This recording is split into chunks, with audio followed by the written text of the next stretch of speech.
from the station working for you. This is WRTV News at 6, streaming now. Voters in central Indiana say they're waiting weeks and weeks to receive their absentee ballot. I'm Kara Kenny. Will tell you what you can do if you find yourself in the same boat. Political signs. Some people want to put them up in their neighborhood. Others believe they aren't allowed, especially in communities with HOAs. We find a little-known law, and what it says may surprise you. COVID-19 cases and deaths still surging, and the governor once again addressing the state. We are finding out why he's not considering moving backwards out of stage 5. Pope Francis makes history. He's the first pope to endorse same-sex civil unions. We look at the impact of that announcement here in Indiana. Good evening and welcome in here. First at 6, ballot delays. Some voters in Marion County say they've been waiting more than a month to receive their absentee ballots so they can vote by mail. They reached out to WRTV Investigates for answers, and WRTV Investigates Kara Kenny is looking into what could be causing the delays and what you should do if you have not received your ballot either. The Postal Service recommends you allow yourself 2 weeks to receive your absentee ballot and another 2 weeks to return your ballot. However, some voters in central Indiana feel like they're running out of time. Ellen Hodge checks the mailbox every day looking for her absentee ballot to arrive. So it's just kind of scary not knowing if our vote is going to count. In Indiana, you can vote absentee by mail for specific reasons like having to work or health issues. And I'm immunosuppressed, so being in a long line with a lot of people is not the ideal way for me to vote. Records show Marion County mailed Ellen and her husband their ballots on September 19th, more than a month ago. The clock is ticking, so even if we got it, would we really have enough time for it to get back, seeing as how it took so long to get here? They're getting worried because absentee ballots must be received by noon on Election Day to count. The reason for calling you all is we don't know how many other people are in this same situation. Linda Stegner in Speedway is in the same situation. The absentee ballot has not arrived. I've contacted them 6 times. And when all else fails, you call Channel 6.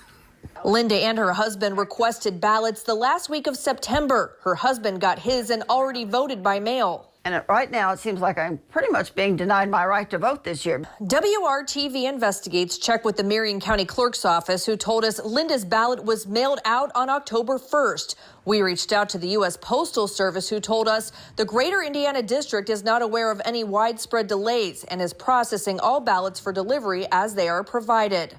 And the Postal Service says it has also expanded processing procedures, extra transportation, extra delivery and collection trips, and overtime to ensure that election mail reaches its intended destination in a timely manner. It's unclear how many absentee ballots are lost. But in Marion County, of the 91,000 ballots mailed out, 39,000 have not been returned. Statewide numbers show of the 530,000 ballots mailed out, 160,000 have not been returned. That could mean the voter never received it, it's still in the mail, the voter received it and didn't mail it back, or the county has the ballot and it just hasn't been scanned into the system yet.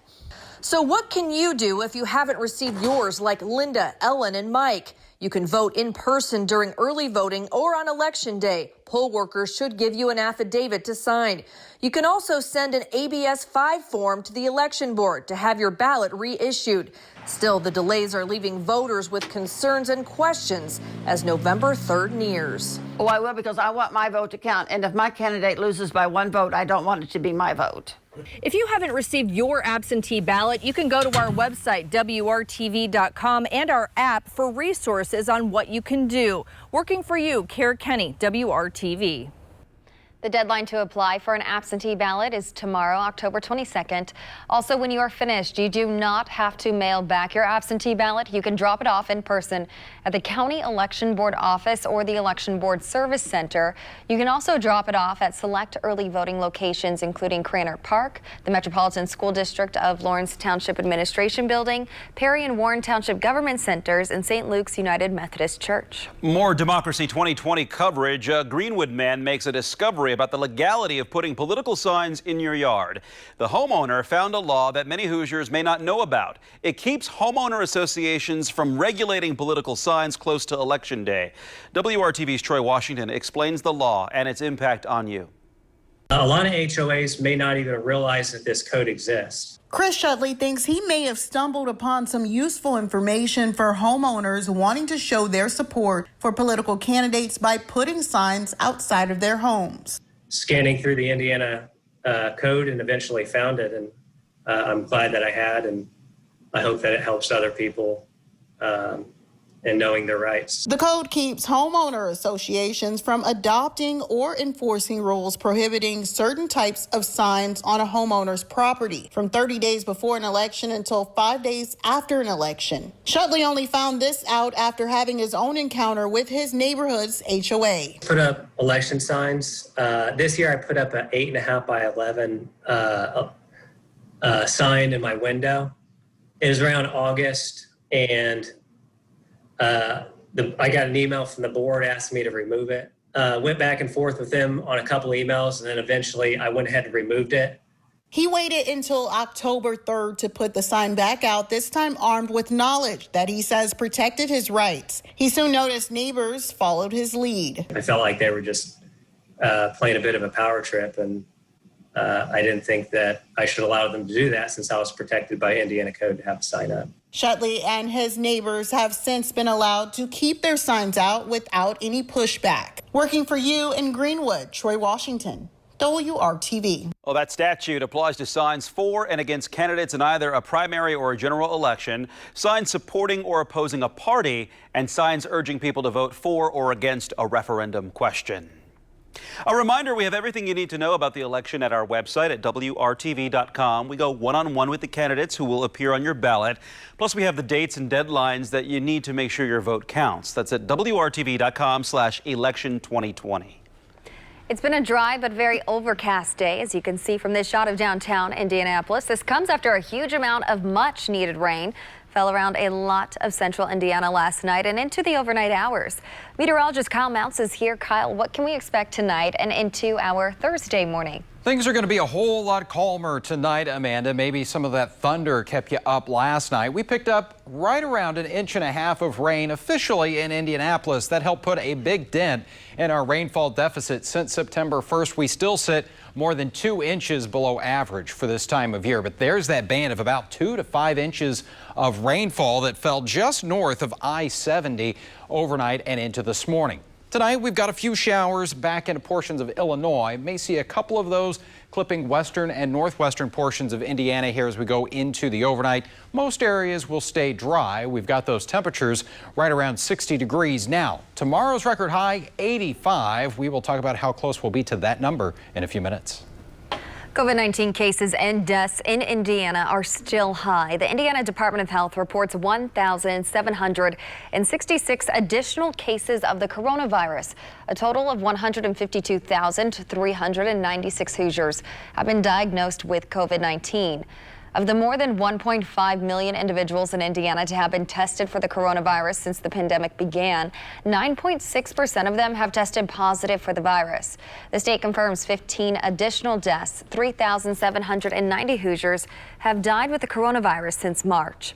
And again, we are seeing COVID-19 numbers that we have not seen since the spring. WRTV's Stephanie Wade called into the governor's coronavirus briefing today and is continuing to hold state leaders accountable when it comes to your health. She is finding out why the governor is not moving backwards out of stage 5, even as the cases and deaths increase. Stephanie. Mark and Amanda, good evening. As twice as many Hoosiers are being hospitalized right now for COVID-19 than in June and July, plus more than a third of the counties in our state are in the orange zone right now, which is a concerning level of cases. The question weighing on many people's minds right now is, should we be taking a step back? Should we be adding in more restrictions?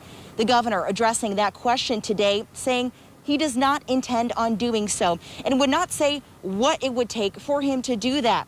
He says we have the capacity right now to care and treat patients. We have enough PPE, we have enough testing and contact tracing, more so than we did in the beginning of the pandemic, and that we are capable to treat the patients that we're seeing right now. Take a listen. Stage 5 has got nothing to do with any campaign. This has got to do with safely getting back to school, getting our economy fully open to the extent that it can be safely, and that's happening all over the state of Indiana. What we're learning is these outbreaks are happening at maybe not the wedding, but at the after wedding party reception at someone's house. They're small events. They're picnics in the backyard. They're where we do, as Dr. Box just mentioned, let our guard down. Now, the governor was also asked if he would be attending Vice President Pence's rally in Fort Wayne tomorrow. He says he will likely be there, but plans on being masked up and taking all the proper safety precautions. Reporting live tonight outside the State House, Stephanie Wade, WRTV. And the state will now use the Indiana National Guard as well as retired healthcare workers to address outbreaks at nursing homes. More than 2,000 long-term care residents have died, making up nearly 60% of the state's total deaths. The state says after doing surveys, they have learned staffing is one of the greatest challenges at long-term care facilities. The National Guard will help with testing, reporting test results, screening employees, and simple infection control practices. Wednesday's announcement is part of a 5-step plan to combat spread in nursing homes, as well as reduce the impact on local hospitals. When there's an outbreak in a facility, often it starts with the staff, and several of the staff members spread it to each other, and then of course ultimately it could end up spreading in the residents. The state also plans to hire clinical staff from the healthcare reserve workforce, included retired healthcare workers, to supplement long-term care resources. The goal is to deploy the extra staff starting on November 1st in facilities with positive cases. The state will also provide 2,095,000 masks, 400,000 face shields, and 680,000 gowns. For the first time in history, a pope has endorsed same-sex civil unions. Pope Francis made that declaration in a documentary titled Francesco, which premiered at the Rome Film Festival. The Associated Press reports in the documentary, the Pope says, quote, "Homosexual people have the right to be in the family. They are children of God," end quote. Pope Francis says a civil union law is needed so gay Catholics are legally covered. WRTV is working to find out what impact this could have here locally. Lawsuits are pending for a teacher and guidance counselor who were fired from Catholic schools in our area for being in a same-sex marriage. Our Megan Sanctorum spoke with their attorney and has more tonight. It is a big announcement from the Pope, and one that has a local attorney and her 2 clients in same-sex marriages feeling hopeful. It's very reassuring and also encouraging to my clients and to our law firm as well, that the position that we've taken from the beginning has been validated by the leader of the Catholic Church. Pope Francis has been quoted as saying community members in same-sex civil unions deserve to be protected and welcome in a family. But attorney Kathleen Delaney says that's not what happened for her clients, a guidance counselor at Roncalli High School and a teacher at Cathedral High School. The Archbishop here in Indianapolis saying the schools must separate from the employees in same-sex marriages or the school would no longer be recognized as Catholic. The Archbishop of Indianapolis is clearly out of sync with his boss, the Pope in Rome, as well as being out of sync with the majority of Catholics and the majority of Americans as a whole. She's hoping this will inspire change. We hope that this will cause the Archbishop to reconsider his very concerted campaign going after members of the gay Catholic community. And we hope that he'll seek to make amends with our clients who were wrongfully terminated because of who they are and to whom they're married. As of right now, both of her cases are still being reviewed by the courts. Working for you, Megan Sanctorum, WRTV. A spokesperson for the Archdiocese of Indianapolis says they cannot comment until the Vatican releases a statement. He says nobody there has seen the documentary where the Pope was quoted as supporting same-sex unions. Tonight, a call for donors for all types of blood. The Red Cross's urgent message for healthy people by the organization wants you to donate now. You may not know his name well, but the Pacers' new head coach is ready to start something exciting with the franchise. Coming up in sports, see how experience as an assistant coach has paid off for Bjorkgren's big break in the NBA. We're getting a break in the rain activity right now, but there is more heavy rain on the way. We could see another 1 to 3 inches over the next 7 days. We'll detail when the heaviest will fall. You're watching WRTV News at 6.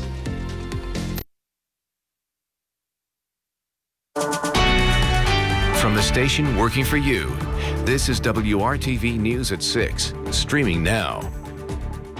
Welcome back. The American Red Cross is asking healthy people of all blood types to donate blood as soon as you can. The Red Cross says they want to ensure there is a strong blood supply for patients as the country gets ready for flu season to intersect with the COVID-19 pandemic.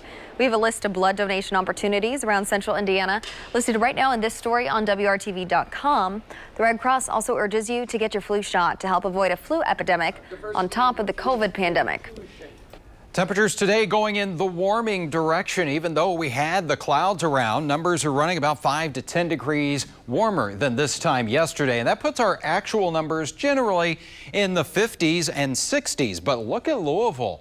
80 degrees, a sign of things that will be coming to central Indiana as a warm front will lift to the north here as we go into the day tomorrow. This evening, our temperatures will hold pretty steady right around 60 degrees. We'll keep the clouds around and just that isolated shower chance not too far away from that sun setting here within the hour at 6:57. As far as the cloud cover as we go into our Thursday, I think we'll start to erode away some of that. See a little more sunshine and brighten things up for a change. Last couple of days have been pretty cloudy here across the Hoosier State, but we'll still have a few of those clouds. Not going to completely get rid of them, but some nice sunshine nonetheless. So break out the sunglasses again, and you may want the shorts to go along with that because temperatures that start at 60 will be in the upper 60s here at 11 a.m. and we'll get right around 80 for that afternoon high. A little breezy into the afternoon. We'll have a south wind about 10 to 15 miles per hour, but not expecting it to be all that gusty for us. Your high temperature 78 in Kokomo, 80 in Frankfort, 78 degrees in Anderson, and we'll see everyone right around 80 degrees. 81 in Rockville Thursday, same for you in Martinsville, Newcastle at 79, and lower 80s around Spencer and Columbus at 81. This is most likely going to be our last 80-degree temperature here of the season because look at what happens. We're making our way to the top of the roller coaster here, but we are going to come crashing down as we go into the upcoming weekend. There's the average high 63, well below average as we go into the weekend and next week. And it will come with a front on Friday with the chance for showers and possibly even a few thunderstorms as we go into the afternoon. Right now, not expecting severe weather. Could have some gusty winds nonetheless. And as we go to 5:30 Friday evening, still some scattered showers around. Could delay some areas of football, but hopefully that will pass through here quick enough. And I don't think we'll see real heavy rain out of that system, but we've got more rain chances coming our way. As we look at the 7-day planning forecast, there's the cooler but dry Saturday for us. We'll warm it up just a little bit as we go into Sunday. Chance for rain late in the day, and then I think the heaviest of the rain will come late Sunday and through the day on Monday. Should be fairly widespread there. That's another shot of chilly air. Highs in the 50s and lows in the 30s by Wednesday. Well, Pacers fans may have spent some time the past couple of days Googling Nate Bjorkgren. He was not among the big names that were rumored to be candidates for the team's head coach job. But as WRTV's Brad Brown shows us, the new coach comes here with plenty of high marks. The waiting game for the NBA season continues. Still unsure when games will actually begin. But the Pacers' waiting game for their new coach is done. I love playing here as coaching against the Pacers. I'm going to love being on the side of the home team now. Nate Bjorkgren comes to Indiana after a successful run as an assistant in Toronto. He was Nick Nurse's right-hand man during their 2019 championship run.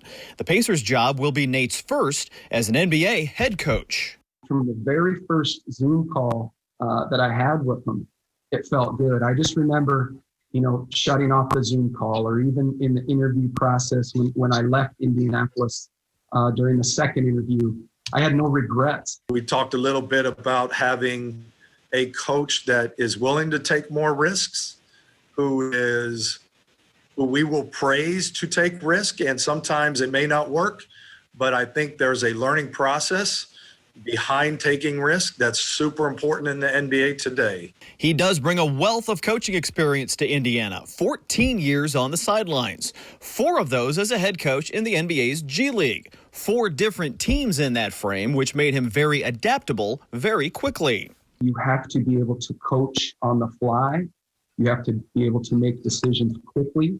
And you can't worry about things. You can't worry about injuries or a player not playing in that game. You know, the next man will be there and ready to perform. Bjorkgren says he's ready to bring an aggressive style to the Pacers, calls it disruptive on both ends of the floor, focusing on adaptation and making changes. You look at our teams, and as a fan and media and as a member of the Indiana Pacers organization, will be a fun team to watch. You're going to see a lot of movement on both sides of the ball. And after another year of getting swept out of the playoffs, the entire Pacers organization seems ready for a fresh start, a fresh outlook, and a fresh energy. This team is ready. And as you know, they're great basketball players, but they're even better people. He brings a good-natured, fun, brings joy back to basketball. And that doesn't mean he can't be tough. And I think the balance that he'll bring is he'll know when to be tough. He'll know when to push the players, but he'll also know when to put his arm around them and say, hey, listen, we got this. Pritchard said they had about a dozen candidates at the start of the process, moved it down to 6, and then eventually got it down to their final decision. Nate says he's been in contact with his players. In fact, Victor Oladipo was the first to text him and welcome him to Indianapolis. Of course, the NBA calendar is the big thing that remains up in the air. We do not have a schedule yet for the 2021 season, but we do know the NBA draft is up next. That's set for November 18th. Brad Brown, WRTV Sports.